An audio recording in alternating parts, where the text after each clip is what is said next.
Penahanan ini membuktikan informasi bahwa Sekjen PDI Perjuangan Hasto Kristianto memang ditargetkan untuk ditahan sebelum Kongres Partai.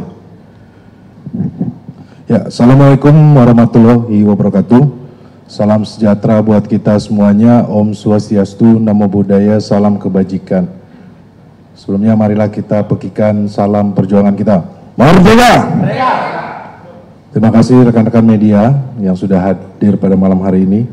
Kami dari tim hukum Mas Hasto Kristianto akan menyampaikan beberapa poin yang perlu diketahui oleh masyarakat Indonesia. Di sini hadir Pak Todung Mulya Lubis, Pak Mardhani Ismail, Pak Ridho, dan Pak Yohanes Tobing, dan beserta DPP partai yang hadir. Terima kasih. Pertama, ini adalah penahanan politik, dan ini adalah babak baru yang kami anggap sebagai serangan terhadap partai kami. Penahanan ini membuktikan informasi bahwa Sekjen PDI Perjuangan Hasto Kristianto memang ditargetkan untuk ditahan sebelum Kongres Partai. Mengapa ditargetkan? Karena peran seorang sekjen sangat penting dalam sebuah organisasi partai politik. Penahanan ini adalah salah satu bagian dari operasi politik mengaut-aut partai. Tidak ada urgensi untuk melakukan penahanan. Sekjen Mas Hasto Kristianto selalu kooperatif, dan kita juga masih mengikuti proses pra-peradilan. Kalau alasan untuk melarikan diri, Mas Hasto tidak akan kemana-mana dan selalu patuh dan datang setiap kali dipanggil. Sebagai sekjen partai, beliau juga sedang sibuk mengerjakan banyak agenda partai, termasuk menyiapkan kongres, jadi tidak mungkin akan lari. Terkait tindakan hukum yang dilakukan penyidik KPK dengan melakukan penahanan, kami menilai seperti yang sudah diketahui bersama, saat ini kami masih dalam proses pra-peradilan, dan dalam proses itu tersangka tidak boleh ditahan tanpa melalui hakim pra-peradilan. Penyidik KPK tidak mengindahkan proses pra-peradilan, kendati Pengadilan Negeri Jakarta Selatan telah menjadwalkan persidangan, bahkan telah menentukan hakim yang akan mengadili perkara ini. Sesuai ketentuan pasal 82 Undang-Undang Nomor 8 Tahun 1981 tentang Hukum Acara Pidana menyatakan bahwa jika dalam proses pra-peradilan hakim pra-peradilan memutuskan bahwa penahanan tersangka tidak sah, maka tersangka harus dibebaskan. Jadi dalam proses pra-peradilan tersangka tidak boleh ditahan tanpa izin dari hakim pra-peradilan.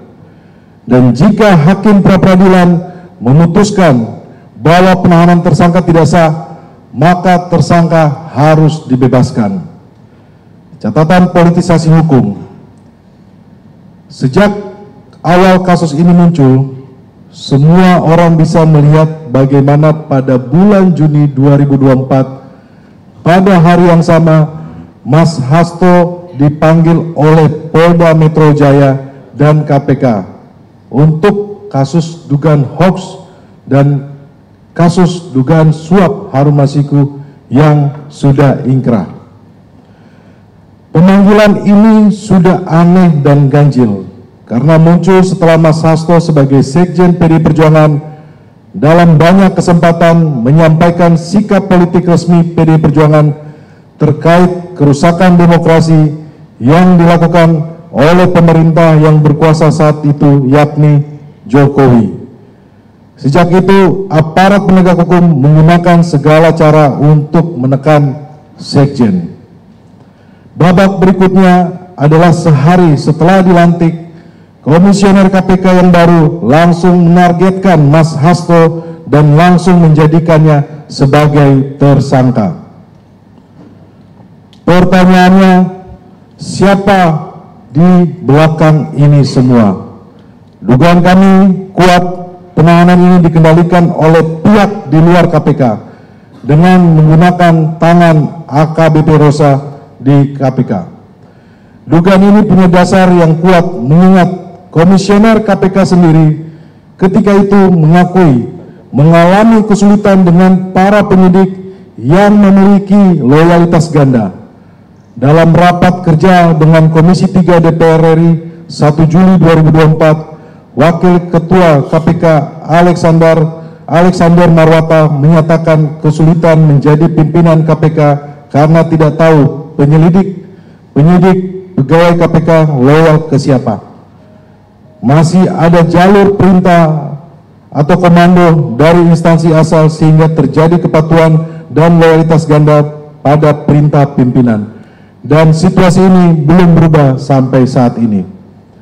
Perlu digarisbawahi bahwa PDI Perjuangan menginginkan KPK yang independen, profesional, dan bebas dari intervensi dari pihak manapun.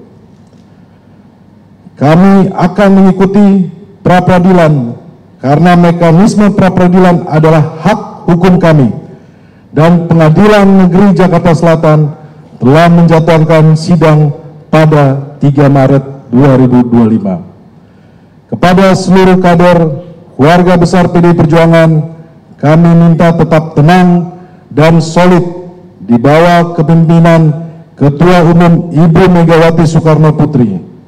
Semua kegiatan dan aktivitas partai saat ini dipimpin langsung oleh Ketua Umum Ibu Megawati Soekarno Putri. Selanjutnya untuk pembahasan pemeriksaan hari ini akan dilanjutkan oleh Pak Ma.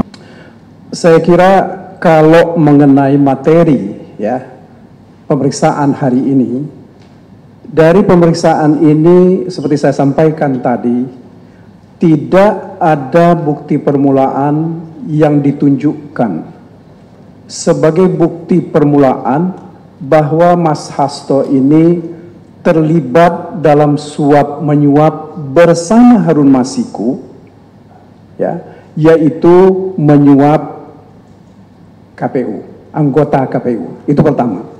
Kemudian kedua, dalam pemeriksaan juga hari ini tidak ada bukti permulaan yang ditunjukkan atau dikonfirmasi bahwa Mas Hasto ini sudah melakukan perintangan penyidikan. Jadi kalau dari sisi bukti permulaan tentang penetapan sebagai tersangka, ya, belum ada yang jelas dikonfirmasi kepada Mas Hasto. Sehingga, dan inilah kan yang selama ini menjadi argumen kami di dalam pra-peradilan. Itu yang pertama yang ingin saya sampaikan. Kemudian yang kedua, proses pemeriksaan ini sendiri lebih banyak berkisar kepada proses bagaimana mulainya Harun Masiku menjadi calon anggota DPR oleh partai dari ketika itu dia mengajukan pilihan, kalau saya tidak keliru tadi yang disampaikan, adalah dari Sulawesi Selatan atau Sumatera Selatan. Tetapi kemudian dia ditetapkan dari Sumatera Selatan dengan nomor urut 5 kalau saya tidak keliru. Nah, persoalannya terjadi adalah yang juga ditanyakan oleh pihak penyidik tadi, mengapa kok tiba-tiba ada JR dan ada fatwa yang dikeluarkan oleh Mahkamah Agung menyangkut almarhum Pak Nazarudin Kimas yang sudah terpilih ketika itu sebagai anggota DPR. Nah, itu yang dijelaskan oleh Mas Hasto bahwa terjadinya JR dan juga permohonan fatwa itu karena tidak ada dalam aturan KPU yang menyatakan bahwa kalau ada seorang calon anggota DPR terpilih, kemudian sebelum terpilih itu dia meninggal dunia, maka persoalan suaranya itu akan diletakkan atau akan diberikan kepada siapa. Nah, inilah salah satu persoalan pokok yang ditanya kepada Mas Hasto. Nah, untuk membenarkan apa yang dilakukan oleh partai ketika itu, Mas Hasto mengatakan bahwa mereka, pimpinan partai, lalu mengajukan JR ke Mahkamah Agung.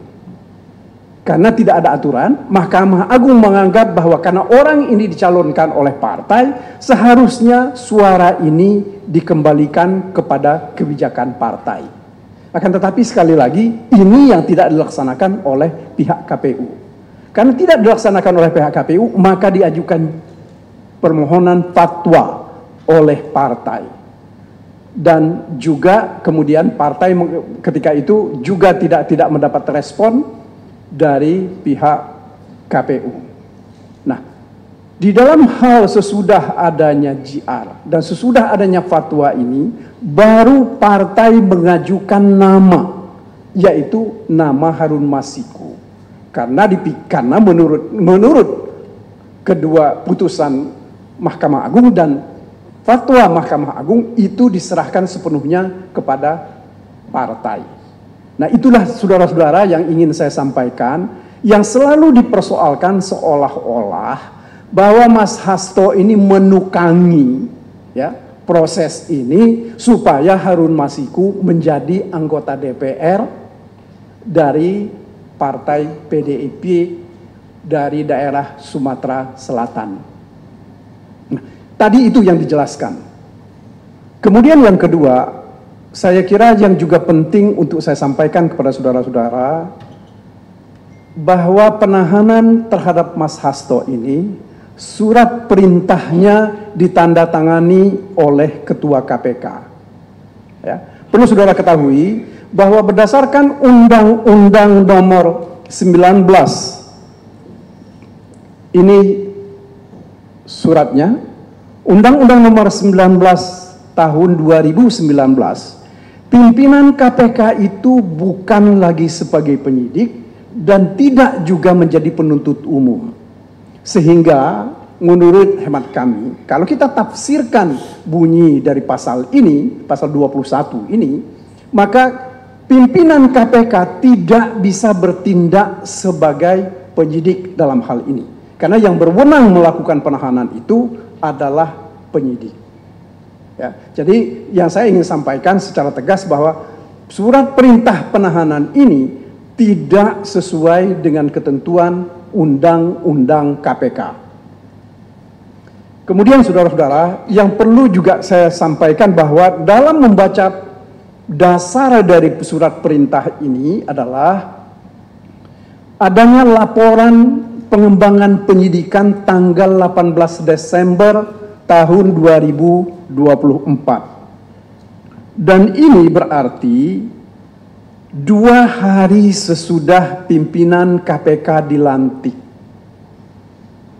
Kemudian pada tanggal 23 Desember 2024 dikeluarkanlah surat perintah penyidikan. Artinya apa? Ini baru 5 hari mereka menjadi pimpinan KPK, tetapi mereka sudah menetapkan Mas Hasto sebagai tersangka untuk 2 perkara. Perkara pertama adalah perkara mengenai perintangan penyidikan, yang seperti saya sampaikan tadi tidak ada bukti permulaannya. Yang kedua adalah perkara suap, yaitu bersama-sama Harun Masiku menyuap Wahyu Setiawan, anggota KPU. Nah, kalau kita mau lihat ya, saudara-saudara, kalau kita perhatikan betul Undang-Undang Tipikor tentang suap ini, selalu di situ disebut, bisa dimaknai bahwa itu ada kesengajaan. Kesengajaan itu artinya ada orang mempunyai kehendak, mempunyai intensi untuk menyuap. Artinya dia mempunyai kepentingan.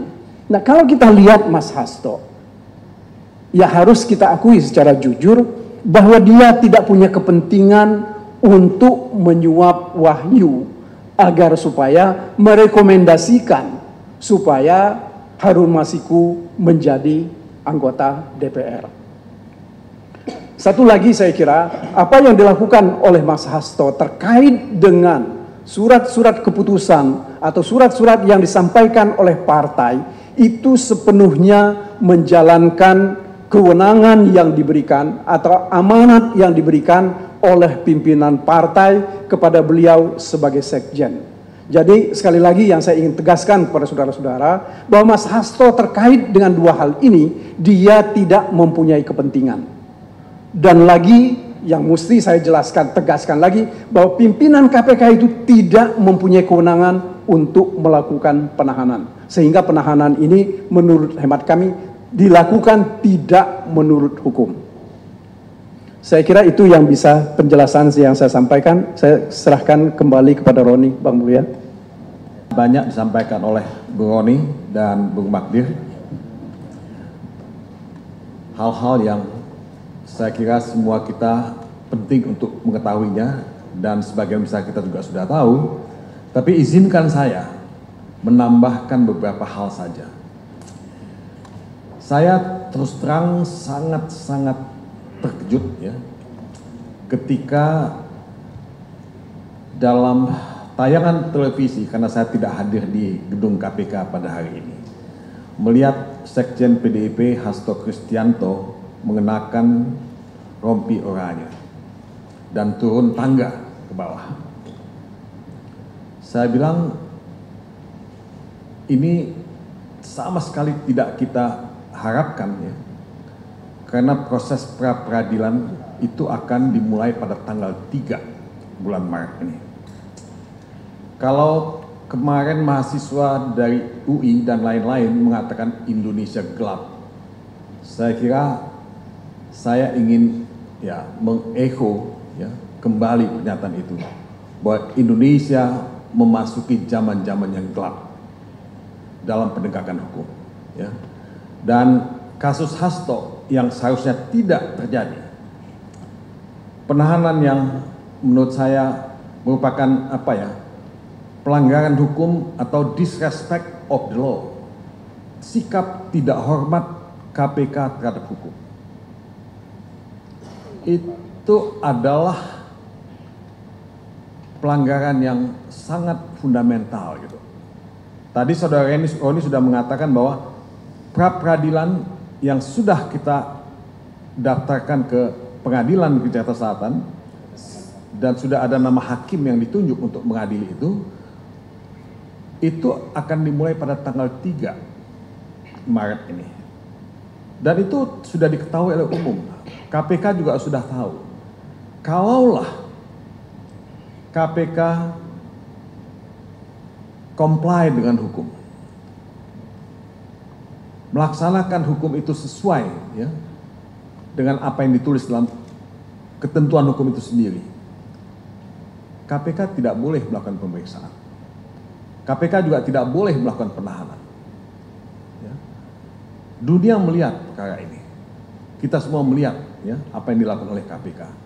Jadi saudara-saudara, sikap disrespect of the law yang dilakukan oleh KPK ini tidak mendinginkan situasi, tidak membuat kita percaya pada hukum.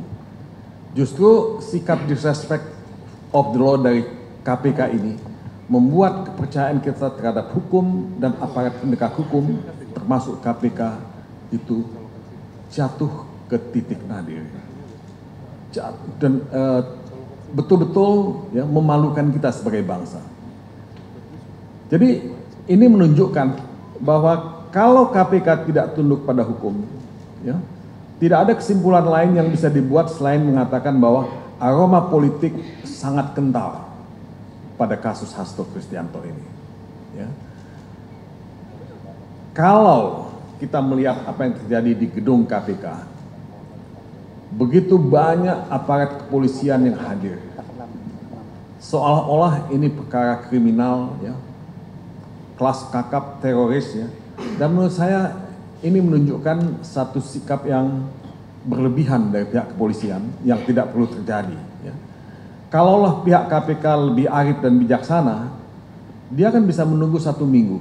Proses peradilan itu sangat cepat, speedy trial 7 hari. Apa salahnya menunggu 1 minggu ketimbang melakukan pemeriksaan dan penahanan? Ya. Nah inilah saudara-saudara yang saya katakan sebagai satu sikap disrespect of the law itu. Saudara Hasto Kristianto punya hak hukum untuk melakukan upaya-upaya hukum yang tersedia dalam hal ini pra-peradilan. Dan itu dia lakukan. Dia comply dengan hukum. Tetapi yang tidak comply terhadap hukum itu adalah KPK. Ya. Nah kalau saya mengajukan pertanyaan yang sifatnya hipotetis, ya, hypothetical, bagaimana nanti kalau putusan pra-peradilan itu mengabulkan permohonan kami? Karena pra-peradilan itu kan adalah tempat kita untuk menguji, mentes keabsahan penetapan tersangka yang dilakukan oleh KPK. Ketika pra-peradilan memutuskan, ya, menerima permohonan pra-peradilan kami, kan itu berarti penetapan tersangka itu tidak sah.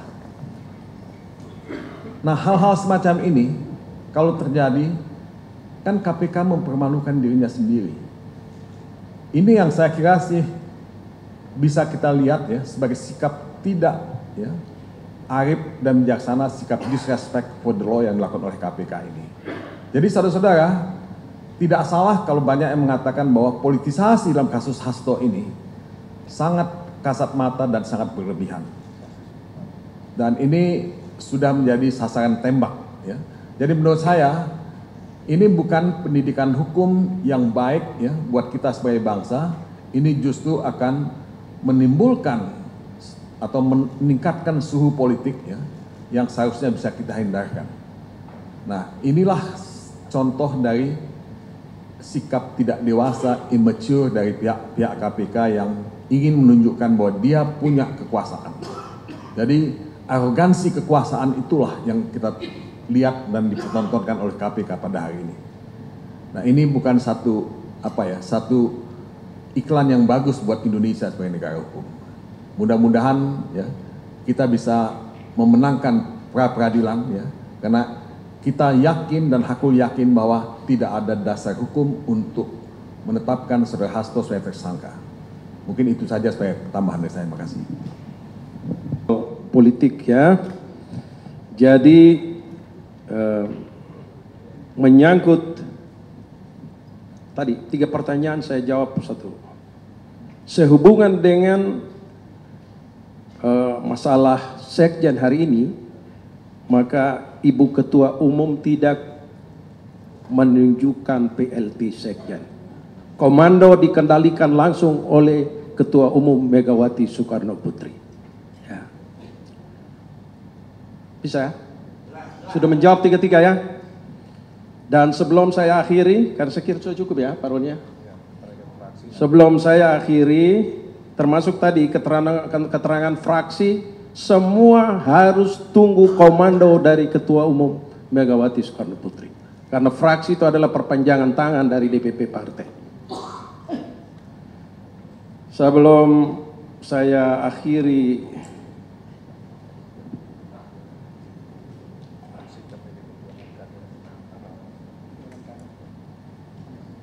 tadi tangkap-tangkap sebenarnya tidak perlu ditanyakan. Tadi sudah bilang ini bukan urusan hukum tapi urusan politik sebenarnya. Hukum yang dipolitisir. Sasaran adalah kepada PDI Perjuangan. Lalu kader-kader diangkat satu-satu. Jadi jelas urusannya. Pesan Ketua Umum kepada seluruh kader dan simpatisan PDI Perjuangan dari Sabang sampai ke Merauke.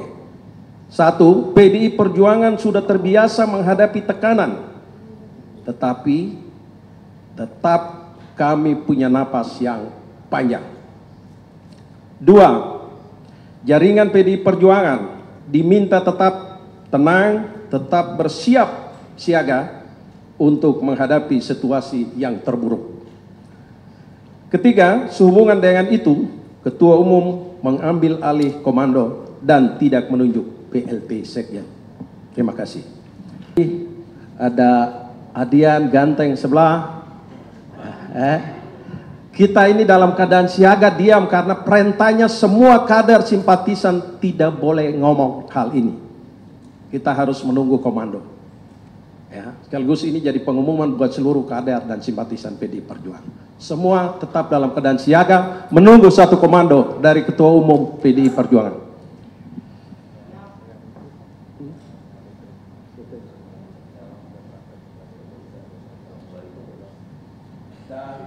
Dan selanjutnya kami tetap berharap teman-teman wartawan tetap bersama kami dalam perjuangan ini. Ini adalah perjuangan demokrasi bagi Indonesia, keadilan bagi Indonesia. Mari kita berjuang sama-sama.